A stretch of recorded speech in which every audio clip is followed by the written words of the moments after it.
Hello, everyone, and welcome to your Chipmunk read-along book. Every time you hear Alvin sound his harmonica, it means it's time to turn the page in your storybook. Now, if you're ready, we'll start the TV Chipmunks. And remember to turn the page every time you hear Alvin's harmonica.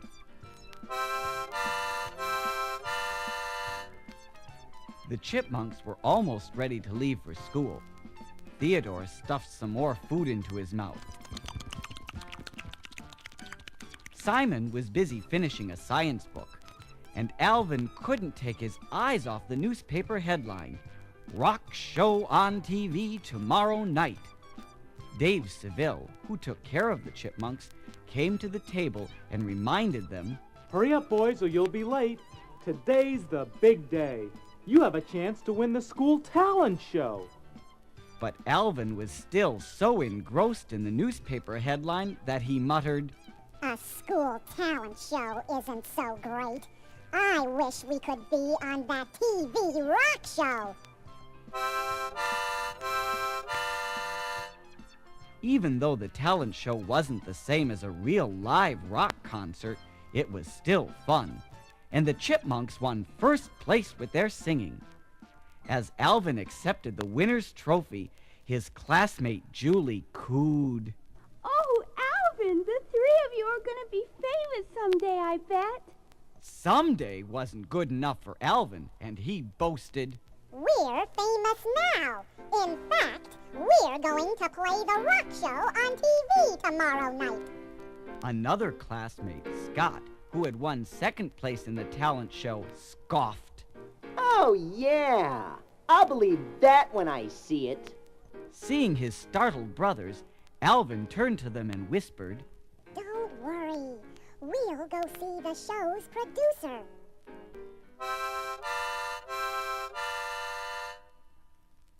After school, the Chipmunks took a bus to the television studio. Alvin led the way to the front gate, where a guard was on duty.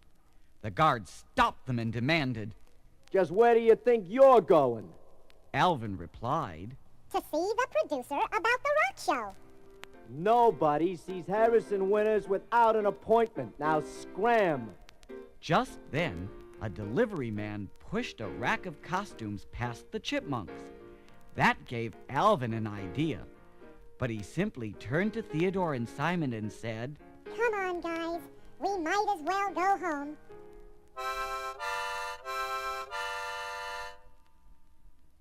A few minutes later, the guard looked down and saw a giant cake tap dancing its way toward him. As it danced, the cake sang. "It's Mr. Winter's birthday and we're here to sing a happy birthday wish to the rock and roll king. So let us buy before our feet get tired, 'cause if we don't get in, guess who gets fired?" The guard waved them past, saying, Go right in, and please don't let Mr. Winters know that I forgot his birthday." As the Chipmunks danced their way into the building, the guard did a double take. Then he suddenly shouted, "Hey, wait a minute! Mr. Winter's birthday isn't for 6 months! Stop that cake!"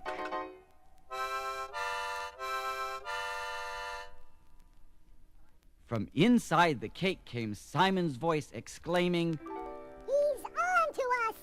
and Theodore's voice asking, "What'll we do? Run for it!" shouted Alvin, and they skidded around a corner as more guards joined the chase. "Quick, in here!" Alvin said.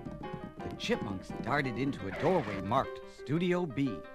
Little did they know that the Cooking with Kay show was on the air. "And when your cake is done, it should look like this," said Kay as she opened the door of the pretend oven on the set.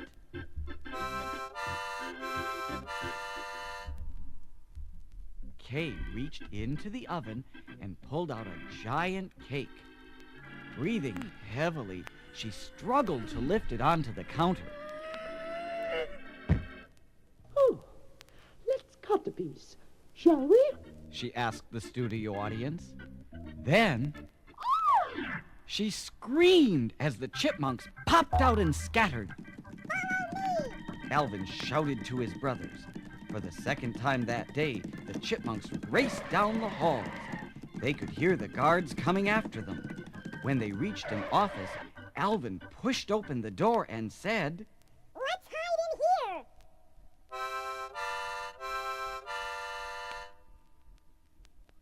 Who are you? asked the man inside.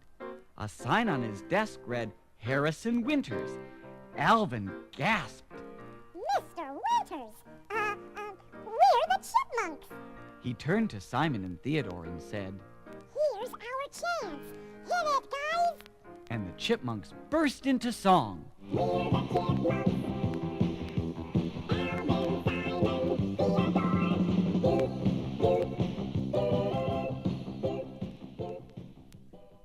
When they had finished, Alvin explained to Mr. Winters, We've gotten thousands and thousands of requests to be on your television rock show.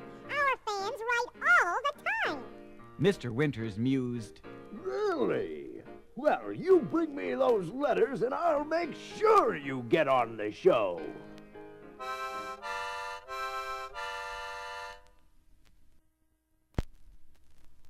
That night, Alvin organized things. He began by explaining, Simon's computer will help us turn out those fan letters in no time. Then we'll get on the show, and even Scott will be impressed. Simon typed on his computer. Alvin and Theodore wrote letters by hand. As the hours went by, the stacks of mail grew higher and higher. As Alvin scribbled furiously, he asked, How are you doing? Simon answered, 16,482. And you? Alvin said, 585. What about you, Theodore? 4. said Theodore sleepily as he drew a heart on the back of an envelope.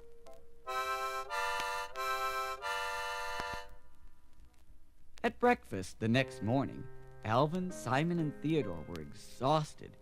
Theodore mumbled, Dear Alvin, please pass the milk. Yours truly, Theodore. Then his head drooped and he fell asleep in his cereal bowl. Dave came over to the table and told them. I think you boys look sick. You better go back to bed. Alvin pretended he was sick and said, Maybe you're right, Dave. Then Theodore asked groggily, Go to bed? After all that work? Surprised, Dave asked, Work? What work? Theodore's feverish, Dave. He doesn't know what he's saying. said Alvin hastily, and he and Simon dragged Theodore away.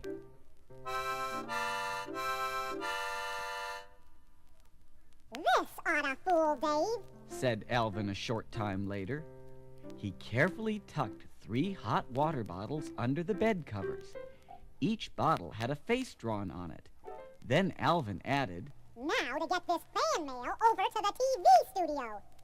Each chipmunk grabbed a huge sack filled with letters.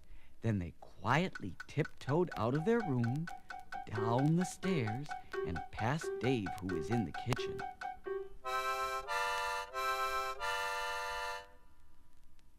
Meanwhile, in the kitchen, Dave was saying, This oatmeal should make them feel better. He went upstairs carrying a tray with 3 bowls on it and opened the chipmunk's bedroom door. The window shades were down and the room was dark. Dave whispered to himself. Aw, they're fast asleep. Then he placed his hand on one of the chipmunks' foreheads and cried out in alarm. Oh my! They're burning up with fever. I've got to get a doctor.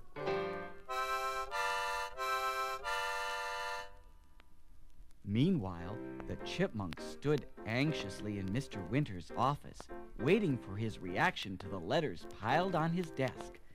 Finally, Mr. Winters said, All All this mail is very impressive. Okay, boys, you're on the rock show. Go to Studio A. The Chipmunks cheered. Hooray! You won't regret this, Mr. Winters. They turned to leave, and Harrison Winters settled back to read some of the letters. He pulled out one at random and read, We love your act. Hope to see you on the rock show. Sincerely, Harrison Winters. What? Mr. Winters gasped, then shouted out, Hey! These letters are fakes! Come back here, you three!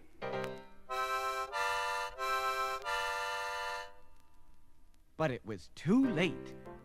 By the time Mr. Winters arrived at Studio A, the Chipmunks were already rocking and rolling on the air.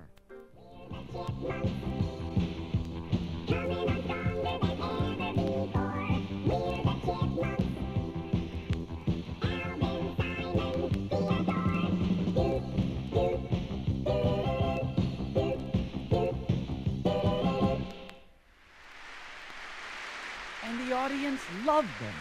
A smile began to spread across Harrison Winters' face as he said, Hey, these guys are really good.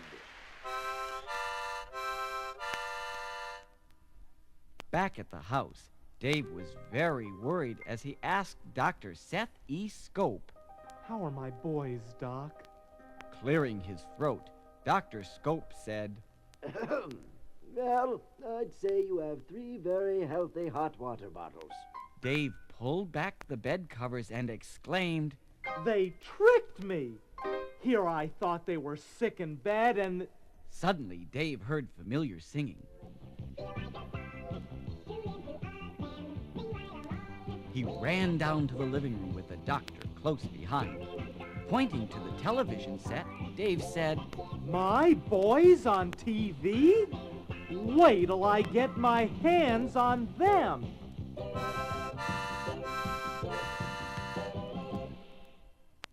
Dave rushed to the television studio where Alvin greeted him nervously with a, Hi there. Then Alvin motioned toward an excited Mr. Winters and said, Some surprise, huh, Dave? Dave nodded at Mr. Winters, then replied, You bet, Alvin. And I've got a surprise for you. Mr. Winters, still smiling, boomed, You boys were great, just great.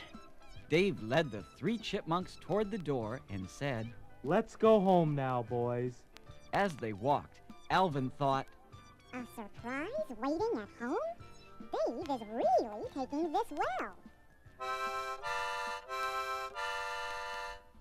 The next day, Alvin found out just what Dave's surprise was.